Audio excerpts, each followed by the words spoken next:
கோமதி வந்து நம்ம மதியும் சுரேஷையும் கண்டிப்பாக ஒன்றா சேர்த்து விட்டுருவாங்கன்னு நினைக்கிறவங்க நம்ம வீடியோவை லைக் பண்ணிக்கோங்க. நம்ம சேனல் இன்னும் சப்ஸ்கிரைப் பண்ணாதவங்க சப்ஸ்கிரைப் பண்ணிக்கோங்க. மாமியார்னாவே கொஞ்சம் வில்லியாக தான் இருப்பாங்கன்னு நினச்சிட்டு இருந்த மலருக்கும் மதிக்கெல்லாம் கொஞ்சம் நல்லவங்களும் இருக்காங்க அப்படிங்கிறது பாண்டியன் ஸ்டோர்ஸ்லேருந்து வந்தவங்கனால தான் தெரிஞ்சது. எவ்வளோ கேஷுவலாக பழகுறாங்க இல்லை மதி அப்படின்னு சொல்லி மலர் வந்து மதிக்கிட்ட பாருமதி மருமகளை எப்படி பார்த்துக்கிறாங்க, எவ்வளோ ஜாலியாக பேசுகிறாங்க. சே நமக்கு தான் அந்த குடிப்பணி இல்லை, பாவம் அந்த பிள்ளைங்களாவது நல்லா இருக்கட்டும் அப்படின்னு சொல்லி மலர் மதிக்கிட்ட புலம்பிகிட்ருக்காங்க. மதியோட ரூமில் மலரோட ரூம்லலாம் அவங்க நல்லா தூங்கிட்டு இருக்காங்க. இவங்க 2 பேரும் காலையில் எழுந்திரிச்சு சமையல் பண்ண வந்துட்டாங்க.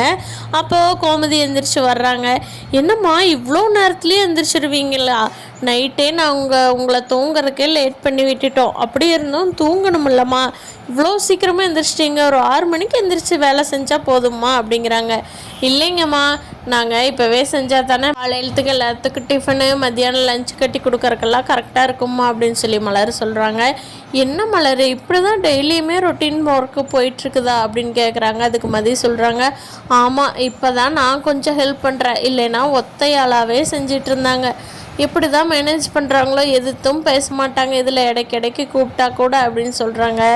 மலர் மதி பாரு மதி நான் போய் அந்த இதை பண்ணுறேன் அப்படின்னு சொல்லிட்டு மலர் வேகமாக போகிறாங்க. மதிக்கிட்ட அந்த அம்மா கேட்குறாங்க, ஏம்மா இந்த பொண்ணு இப்படி இருக்குது, எப்போவுமே இப்படி தானா அப்படிங்கிறாங்க.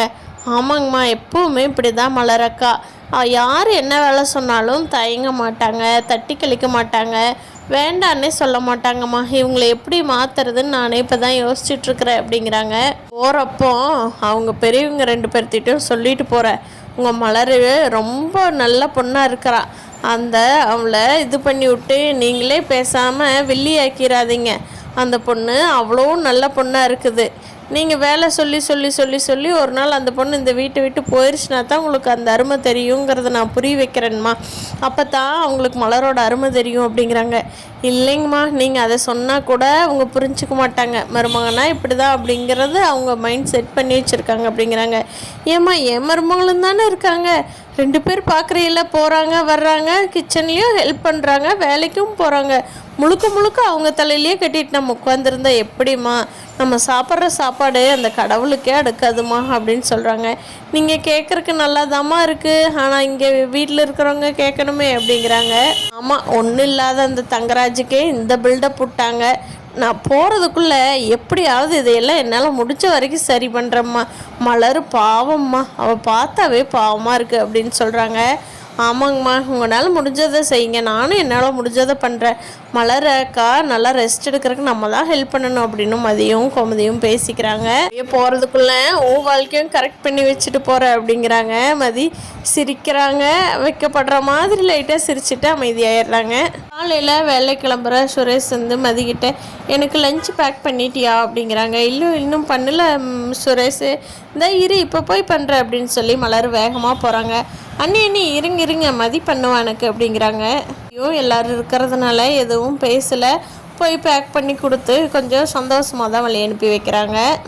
நீ கிளம்பிட்ட தானே, வா உன்னை கொண்டே நானே காலேஜில் விட்டுட்டு அப்படியே போய்க்கிறேன், இன்றைக்கி எனக்கு டைம் இருக்குது அப்படின்னு சொல்லி சுரேஷே மதியை கூப்பிட்றாங்க. மதியம் சந்தோஷமாக வண்டியில் போகிறாங்க. 2 பேர் போகிறப்போ நார்மலான விஷயங்கள் பேசிட்டு சிரிச்சிட்டு போகிறாங்க.